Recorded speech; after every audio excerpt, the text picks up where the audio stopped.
Taksida yat ayolni yolg'iz to'shishning hukmi. Savol. Assalomu alaykum ustoz. O'z vaqtida Ibn Usaymin rahmatullohi alayhining bir fatvosida shaxsiy mashinaga yat ayolni chiqarib olsa xolilik shakllanadi. Ammo taksida sirtdagi odamlar mashinadagi odamlarni aniq ko'ra olsa xolilik shakllanmaydi, ham ayol chiqsa bo'ladi deganligini ko'rgan. Bir qarindishim turmush ehtiyoji tufayli atigan kashda taksichilik qilgan edi. Ba'zi chaqda ayol kishi chiqadi ekan. Xolilik shakllanamdi, to'g'ri bo'lamdi, bo'lmamdi deydi. Mashinasining aynaklarida sirtdan g'uva ko'rinadigan rangli chaploq bor ekan. Javob. Va alaykum assalom va rahmatullohi va barakatuhu.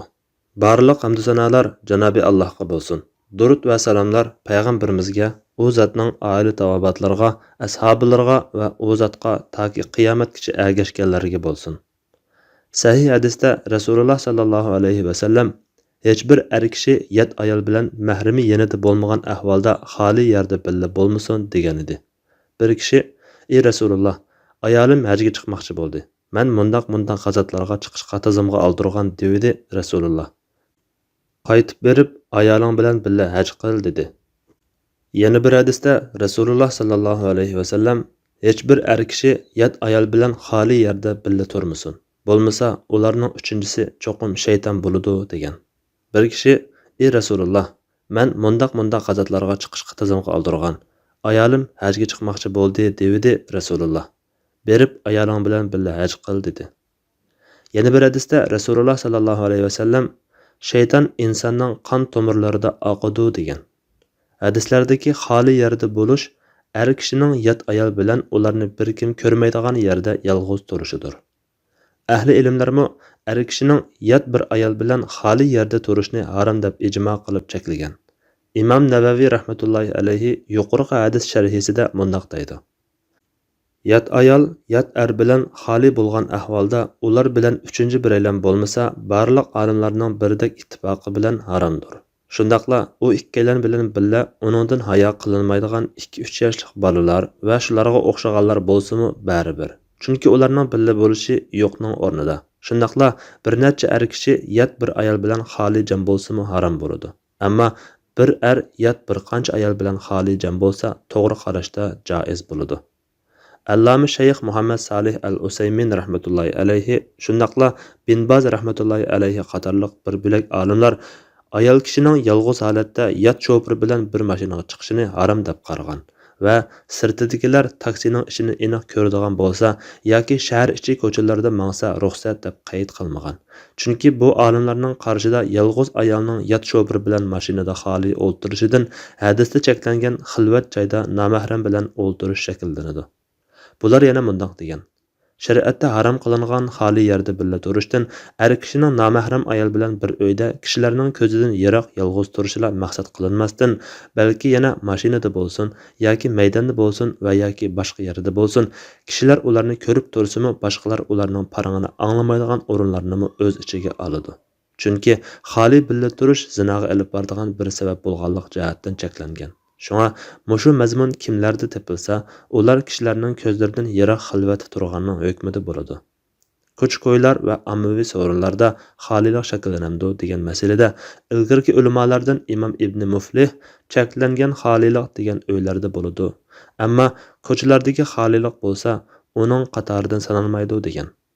Ammo ko'chadagi mashinaning ichichi. Bu ikki ehtimolning o'rtasida qoladi. Boshqa kishi kirolmaydigan hozirgi mashinalarni ayni davrdagi uylarga o'xshatsak, xolilik shakllanadi. Yana ba'zi olimlar ichi ko'rinib turadigan shahar o'rtasidagi odam ko'p ko'chalarda mang'an kichik mashinalarda xotirjamlik bo'lib, gumon va fitna fasod bo'lmasa, bu xolilik shakllantirmaydi. Ayol kishi yat erdan yiroq o'ltirishi shart deb qaraydi. Sahih hadislarda kishilar ularni ko'rib turadigan joyda parang qilsa, xolilik shakllanmaydiganligiga dalil bor.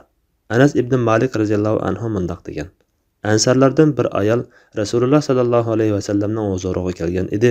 Rasululloh u ayol bilan bir chetda ayrim turib so'zlashib, oxirida Alloh bilan qasamki, sizlar menga kishilarning eng suyumlisi dedi.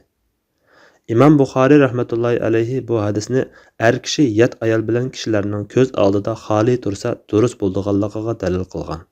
İmam İbn Hajarmı bu hadisdən ayol kishi ayrim so'raydigan diniy suoli yoki gap so'zi bo'lib, kishilar oldida so'rayolmaydigan bo'lsa, xotirjamlik bo'lgan ahvolda yot er bilan kishilarning ko'zidan g'oyib bo'ladigan darajada xoli bo'lmasdan, kishilar so'zlarini anglamog'idek darajada ko'chada kishilardan nariroq turib paranglashsa bo'ladiganligiga dalil borligini yakunlagan.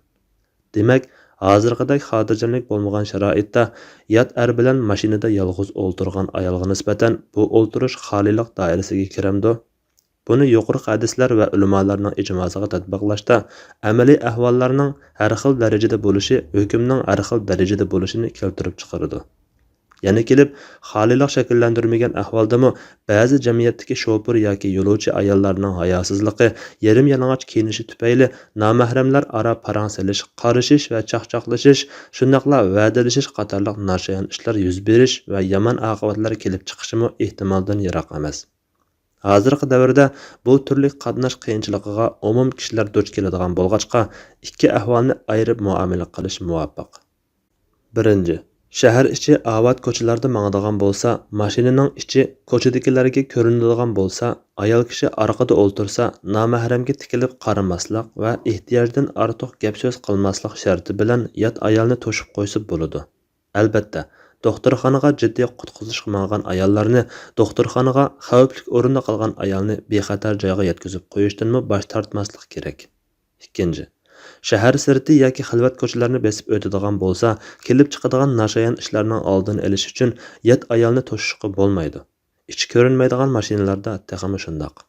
Qandaqla bo'lmasin, jiddiy qutqizish uchun doktorxonaga boradigan ayolni olib qo'yishdan boshqa ahvolda turmush mashinasida kira qiladigan kishi to'shish-to'shimaslik ixtiyorida bo'lgandan keyin yot ayolni yolg'iz to'shimog'ini tuzuk.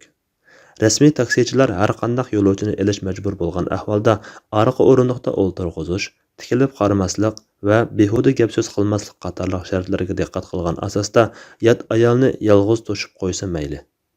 Yolg'iz bir yerga berish ehtiyoji bo'lgan ayolmi biror ayolni yoki mahram tuqqanni birga berishga to'g'rilishi lozim. Hamroh topolmagan ahvolda yolg'iz taksida o'ltirmay, hamroh izdishi yoki xotirjam ommaviy qatnashda berishi lozim. Albatta, jamiyat bexatarligi, xotirjamlik va taksi shofirlarining adablik bo'lishi dunyodagi har qaysi davlat, shahar va rayonlarga qarab, shundaqla kecha yoki kunduz vaqtiga besib o'tadigan yo'llarning ahvoliga qarab o'xshash bo'lmaydi. Allah eng to'g'risini bilguchidir. Fatvoda Dr. Abdul Aziz rahmatullah. Fatvolar majmuasi 2-tom 70-numurliq fatvo.